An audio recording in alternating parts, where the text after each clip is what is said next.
थांबा. मेष राशींच्या लोकांसाठी एप्रिल महिन्यात एक अशी घटना घडू शकते जी सुरुवातीला त्रास देईल पण शेवटी फायदा करून देईल. हो, विपरीत घटनेतून लाभ हा या महिन्याचा मुख्य संकेत आहे. श्री स्वामी समर्थ. मी आहे प्रिया आणि स्वागत आहे तुमचं आपल्या यूट्यूब चॅनलमध्ये.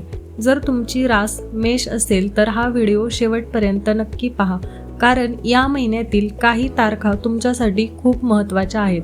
मेष राशी महिन्याचा पूर्वार्ध. महिन्याच्या पूर्वार्धात मोठे खर्च निघू शकतात.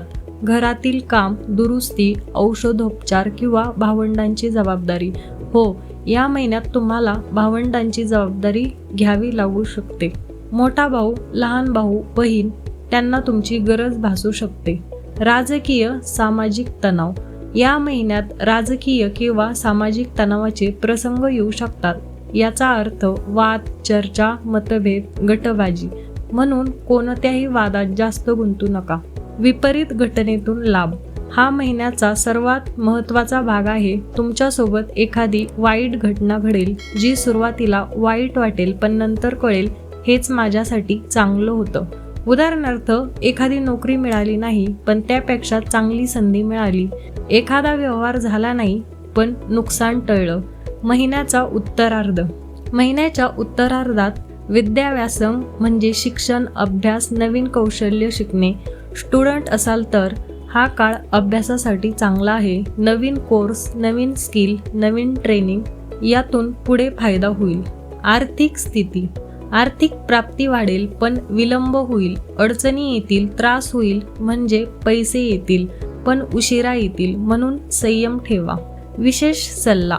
शिक्षणाकडे दुर्लक्ष करू नका. हा महिना शिकण्याचा आहे, वाढीचा आहे, भविष्यासाठी तयारी करण्याचा आहे. या महिन्यातील शुभ तारखा म्हणजे चंद्रबल 9, 2, 3, 4, 5, 22, 23, 29 आणि 30 या तारखांना महत्त्वाची कामे करा.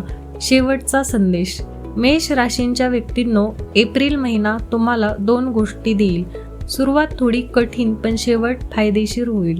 जर तुमची रास मेष असेल तर कमेंटमध्ये लिहा, मी मेष राशीचा आहे. जर तुमची रास मेष असेल तर कमेंटमध्ये नक्की लिहा. हा व्हिडिओ तुम्हाला आवडला असेल तर चॅनलला सबस्क्राईब करा.